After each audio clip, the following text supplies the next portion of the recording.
আজি আত্মবিশ্বাসটো বাঢ়িছে আমাৰ টিমটো দেখি পেলাই তেওঁলোকে যেনেধৰণে তেওঁলোকে প্লেচ কৰিছে কথাখিনি খুব অভিজ্ঞ অভিজ্ঞ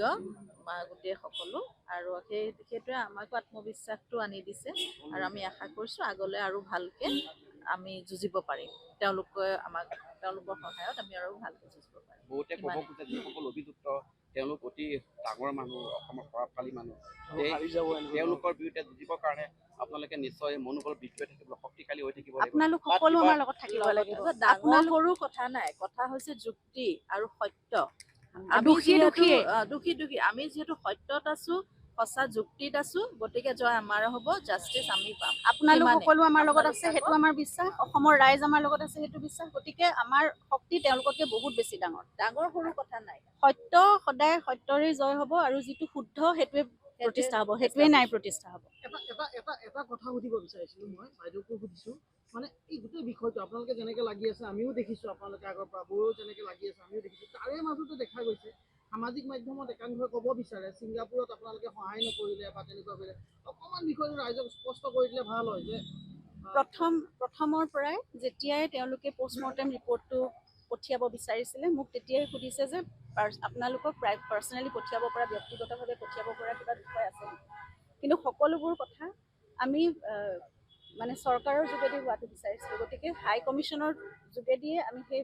পষ্টমৰ্টেম ৰিপৰ্টটো আনিছোঁ আৰু তেতিয়াৰ পৰাই তেওঁলোকৰ আপোনাৰ কিবা ক'ব লগা আছে নেকি বা আমি নিজৰ ফালৰ পৰা আমি ইনভেষ্টিগেশ্যন কেতিয়াৰ পৰা তেওঁলোকে আৰম্ভ কৰিব বিচাৰিছে সেই সময়টোৰ পৰা মই যিখিনি সময়ত একেবাৰে আমি বিধ্বস্ত হৈ আছিলোঁ পৰিয়ালটো সেই সময়ৰ পৰাই আমি ইয়াত যেতিয়া FIR দিছোঁ সেইখিনি সময়ৰ পৰা ছিংগাপুৰ পুলিচ ফ'ৰ্চৰ লগতো আমাৰ যোগাযোগ হৈ আছে দুজন ইনভেষ্টিগেশ্যন অফিচাৰৰ লগত তেওঁ কালি প্ৰথম সাক্ষ্য দিছে ডেভিড লিন আৰু এজন আছে আৰু তাৰোপৰি তেওঁলোকে প্ৰতিটো সময়ে সময়ে মোৰ লগত ভিডিঅ' কনফাৰেন্সিং কৰিছে ইমেইলত যোগাযোগ কৰিছোঁ আমি যিখিনি মই কেতিয়াবা মুখেৰে ভাষ্য দিছোঁ তেখেতসকলে কৈছে যে এইটো মেছেজত লিখি দিওঁ বা ইমেইলত লিখি দিওঁ সেই সকলোবোৰ লিখিতভাৱে দিছোঁ গতিকে আমি সম্পূৰ্ণভাৱে আছোঁ কিন্তু দুখন দেশৰ মাজৰ এটা তদন্ত প্ৰক্ৰিয়া যেতিয়া চলি থাকে এই কথাবোৰত কিছুমান বস্তু আমি নিজেই কিছুমান নীতি নিয়ম মানি চলিব লাগে আৰু তেওঁলোকেও যিহেতু বিচৰা নাছিল তেওঁলোকেও 3বাৰমান সামাজিক মাধ্যমত বা তেওঁলোকে ৰিপৰ্টত লিখিছে যে মানুহে নিজাববীয়াকৈ নিজৰ ভাষ্য প্ৰদান কৰা বা এটা ধৰণৰ কনক্লুজন উলিওৱা বন্ধ কৰক গতিকে সেই মৰ্মে আমি গোটেই কথাবোৰ ছ'চিয়েল মিডিয়াত বা মানুহক পাব্লিকেলি আমি একো জনোৱা নাছিলোঁ কিন্তু আমি এতিয়ালৈকে আছোঁ আৰু 3-4 তাৰিখে নেক্সট শুনানি আছে তেতিয়ালৈকে আমি আছোঁৱে তেওঁলোকৰ চৰকাৰী পক্ষৰ ফালৰ পৰা আজি অতিৰিক্তভাৱে দিয়া হৈছে 5জন আপোনালোকৰ ফালৰ পৰাও এইটো নথিপত্ৰ আমাৰ ফালৰ পৰা আমি অধিবক্তা তেখেতক প্ৰদীপ্তক আমি প্ৰথমৰ পৰাই লৈছোঁ কাৰণ তেখেতে সহায় কৰিব তেতিয়া আমাৰ লগত যোগাযোগটো স্থাপন কৰাত সুবিধা হয় গতিকে সেই ধৰণে প্ৰদীপ্ত আছে আমাৰ লগত বাইদেউ অসমৰ কেছটোত ছিংগাপুৰৰ যিজন অসমীয়া আছে ছিংগাপুৰৰ প্ৰবাসী তেওঁলোকক কিন্তু এই গোচৰটোত একিউজ নকৰাটো এটা ডাঙৰ প্ৰশ্ন চিহ্ন সেইটো বাৰে বাৰে মই কৈ আছোঁ আৰু লিখি আছোঁ বিচাৰৰ আওতালে তেওঁলোক আহিবই লাগিব তেওঁলোক চাক্ষুষ প্ৰমাণ তাত আছে সেই 14-15জন মানুহৰ সন্মুখত এজন মানুহ তেনেকৈ নাইকিয়া হৈ যাব পাৰে নেকি সেইটো কোনে দিলেহেঁতেন আপোনালোকে কওকচোন আপোনালোকৰ সন্মুখত জুবিন গাৰ্গক কেতিয়াবা নোহোৱা হৈ যাবলৈ আপোনালোকে দিলেহেঁতেন নে নিজৰ প্ৰাণৰ মানে কি কয় কেয়াৰ নকৰে আপোনালোক আগবাঢ়ি গ'লহেঁতেন হয় নহয় তেওঁলোক আহিবই লাগিব একিউজ নকৰিলে তেওঁলোককতো এতিয়া কেৱল নৰ্মেল সাক্ষী হিচাপে তেওঁলোক আছে কিন্তু সেইটো এতিয়াও শেষ হোৱা নাইতো প্ৰক্ৰিয়াটো আৰম্ভ হৈছে সেইখিনি আমি নাজানো কিন্তু আমি গম নাপালোঁ কিন্তু সেইখিনিত আমাৰ সদায় দাবী আছে আমাৰ সদায় সেইখিনি হেৰি আছে যে তেওঁলোক আহিবই লাগিব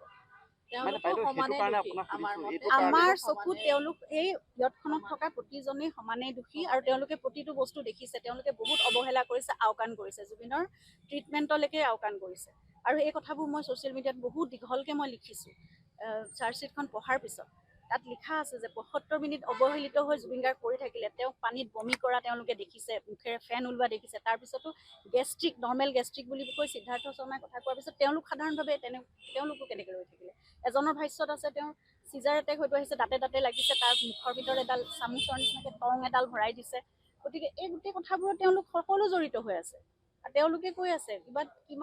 কি পৰিমাণৰ তেওঁলোকৰ অস্বাভাৱিক পৰিৱেশৰ মানে অৱস্থাত জুবিনক পানীত নামিবলৈ দিছিলে কিয় নামিবলৈ দিছিলে আমিতো অসমীয়া কোনেও আমাৰ লগত থাকোঁতে জুবিনক তেনেকুৱা হ'বলৈ দিয়া নাছিলোঁ অসমৰ কোনো এজন নাই যে তেওঁলোক অসমীয়া নহয় নেকি তেওঁলোকক জুবিনক অকল মানে যিখিনি সময়ত ফূৰ্তি কৰিবলৈ লাগিছিল অকল এণ্টাৰটেইনমেণ্টৰ এটা শ্ব' হিচাপেহে জুবিনক লাগিছিল নেকি তাৰপিছত কোনো দায়িত্ব নাছিল তেওঁলোকৰ তেওঁলোকে নিজে আহি ক'ব নালাগিছিল তেওঁলোকৰ সেই ঘটনাত সেইদিনাখন কি ঘটিছিল। অন্ততঃ সেই কথাখিনিতো তেওঁলোকে শুদ্ধভাৱে তেতিয়াই ক'ব পাৰিলেহেঁতেন। সেইটো কাৰণে বাইদেউ আপোনালোকৰ অপচন এটা আছে ইনভেষ্টিগেশ্যন, অৰ্থাৎ পুনৰাই যাতে অনুসন্ধান হওক, তেওঁলোকৰ তদন্ত হাতলৈ আমি আনক। ইতিমধ্যে দিছোঁ সেইখিনি হেৰি দিয়া হৈছে, ট্ৰায়েলৰ যোগাযোগ কৰা প্ৰচেছত হৈছে। সেই বস্তুবিলাক নতুনকে ইনভলভ Involve হ'ব, হৈ আমি থাকে। তেতিয়া সময়ে সময়ে গম পাম। আৰু আমাৰতো স্থিতি একেটাই আছে।